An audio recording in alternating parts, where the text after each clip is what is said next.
Haya ni mojawapo ya maeneo yenye milima mikali na midogo, na huyu dada anaishi mbali kabisa na mjini. Ni umbali wa takriban kilomita 300 kutoka mjini mpaka kufika anapoishi. Tulisafiri kwenye barabara ya changarawe. Tulitembea sana tukadhani kwamba tumefika, lakini haikuwa hivyo hadi tulipokaribia kwenye daraja lililokuwa linakaribia kukatika. Na hiyo yote ni kutokana na mvua kubwa iliyonyesha. Ilitulazimu kuacha gari na kuchukua pikipiki ili kuendelea na safari yetu kwenda kumuona Agatha. Haikuwa safari rahisi hata kidogo, lakini mwisho wa siku tulifanikiwa kufika. Moja ya sababu zilizotufanya tusafiri umbali mrefu huu ni kwa ajili ya kumuona Agatha, ambaye viungo vyake vya mwili havifanyi kazi. Lakini kile anachoweza kufanya kiliwashangaza watu wengi. Anaweza kusoma na kuandika ingawa hajawahi kwenda shule. Anaweza kufuma mikeka kwa kutumia ulimi wake ingawa hakuna mtu yeyote aliyemfundisha.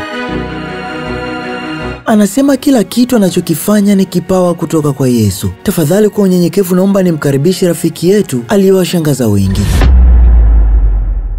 Niite Agatha. Inachukua siku 3 kukamilisha mkeka huu kama unavyouona. Inachukua muda mrefu sana kwa sababu sina mikono. Natumia mdomo wangu kufumia. Lakini cha kushangaza, hakuna mtu aliyenifundisha. Uwezo huu ulikuja tu wenyewe. Nilipokuwa mkubwa, nilifikiria ni kitu gani naweza kufanya. Na ndipo nikatambua kwamba naweza kufuma mikeka kwa kutumia ulimi wangu. Ishuri ntabwo nashoboye kujyayo kuko sinigeze mbyuka na rimwe. Hano mwalimu wigeze aza kunyigisha.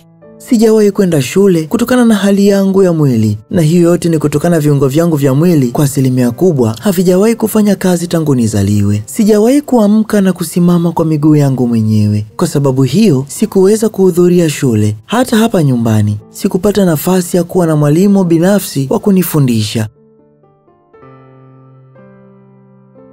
Kwa kutumia mdomo wake, anaweza kushika kalamu na kuandika kwa mwandiko mzuri sana. Tulishangazwa sana na uwezo wake, licha ya kwamba hajawahi kufundishwa na mtu yoyote. Anasema uwezo wake huu ulimjia ghafla tu, akajihisi ndani yake kuwa na uwezo, na ndipo akaanza kuandika pamoja na kusoma. Tulishangazwa sana na kuona kitabu cha sala alichoandika mwenyewe.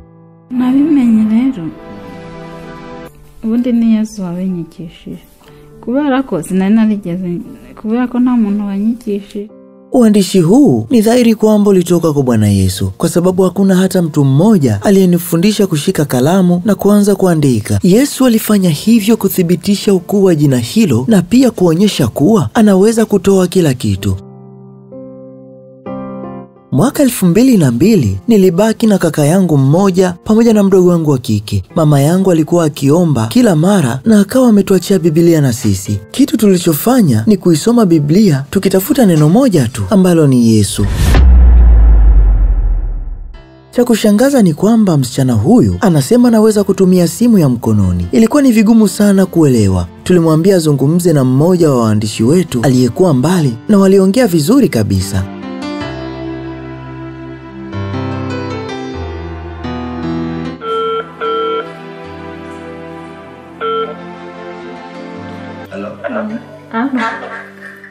Alizaliwa mwaka 1987. Hivyo kwa sasa ni mwanamke mwenye umri wa miaka 38. Anasema hajawahi kusimama kwa miguu yake mwenyewe. Kwa kumwangalia unaweza ukadhani kwamba mikono na miguu yake iko sawa, lakini hakuna kiungo hata kimoja kinachoweza kufanya kazi. Yaani hapo ni lazima awe na mtu mwingine ambaye atakuwa anampa sapoti ya kutoka sehemu moja kwenda nyingine. Bila msaada huo anaweza kubaki sehemu moja maisha yake yote. Yavutse ibintu byose ni ukubimufasha nyine.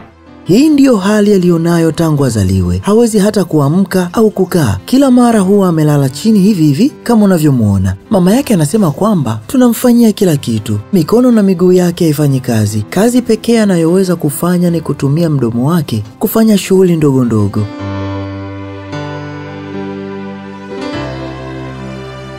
Niwe mwana wa mbere niwe mfura yanjye. Mfite abana 5. Bakurikirwa n'abana 4. Mama anaongeza kwa kusema kwamba yeye ni mtoto wake wa kwanza, akifuatiwa na wadogo zake wengine 4. Alipozaliwa, madaktari waliona alikuwa na ulemavu na wakamwambia kwamba hakuna ubaya kuwa na mtoto mlemavu. Walinipa ushauri wa kumtunza, jambo ambalo nililifanya kama mzazi, na hilo ndo lilikuwa jukumu langu.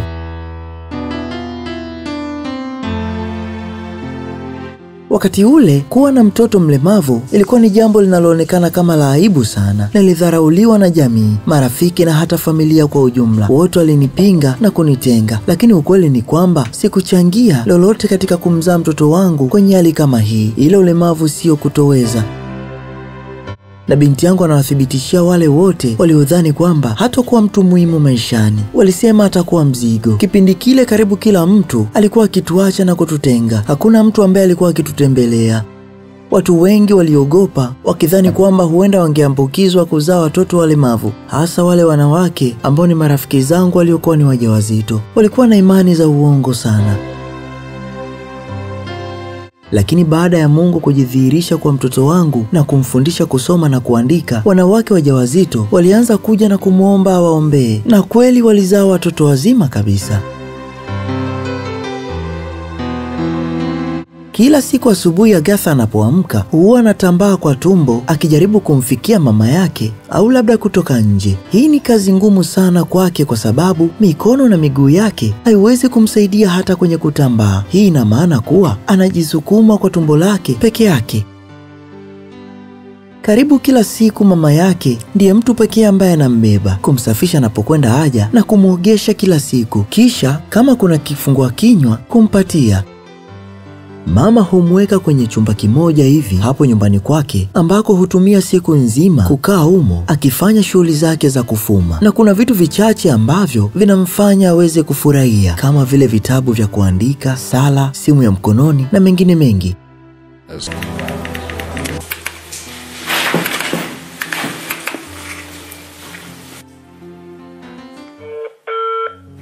Baada ya hapo, alipokuwa na miaka 4, nilimpeleka hospitalini, lakini madaktari waliniambia kwamba hakuna msaada wowote tunaoweza kumpatia wa kimatibabu. Na baada ya hapo, tuliamua kurudi nyumbani na kukubaliana na hali hiyo. Tulisikitika sana kuhusu maisha yake ya baadaye. Alikuwa mtoto wetu pekee kwa wakati huo, lakini baadaye tulizaa watoto wengine, na kwa bahati nzuri wote walikuwa wazima wa afya. Msichana huyu anasema kuwa hutumia muda mwingi akiwa ndani tu. Wakati mwingine anapokuwa peke yake hufungiwa ndani. Kazi zake huwa ni kuimba, kuandika hadithi binafsi na kufuma mikeka. Anasema anapendelea kukaa ndani kuliko kukutana na watu ambao humkatisha tamaa kwa maneno yao makali. Majirani wengi humwambia kuwa yeye sio binadamu.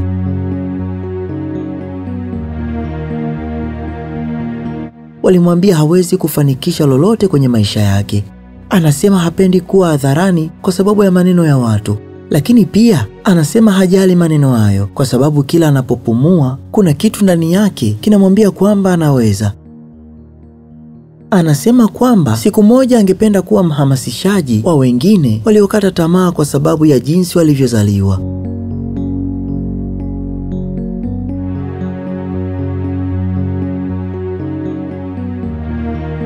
Mama anahitimisha kwa kusema kuwa anatumia muda mwingi kumtunza binti yake huyo wa pekee kwa sababu ya ulemavu wake.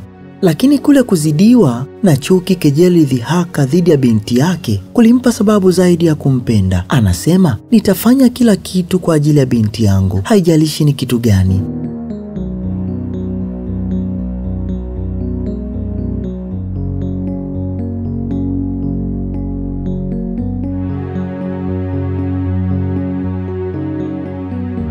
Hatukimbii changamoto kwa sababu tunaziogopa. Tunazikimbilia changamoto kwa sababu ndio njia pekee ya kushinda hofu na kuikanyaga chini ya miguu yetu. Wakati mwingine maisha hutupatia changamoto ambazo hatujazitarajia kabisa, ambazo hupima ujasiri wetu na nia kuweza kupambana nazo. Katika muda kama huo, ni vyema kuikabili changamoto kuliko kuikimbia na kufuta neno siko tayari moyoni mwako. Changamoto haiwezi kusubiri, maisha hayaangali nyuma, ni vyema kupambana nazo. Wewe una lipi la kusema juu ya kisa hiki? Mwekee Agatha komenti yako na ataiona. Asante kwa kutazama. Hii ni Afrimax Swahili. Usisahau kusubscribe ili uwe wa kwanza kupata video zetu.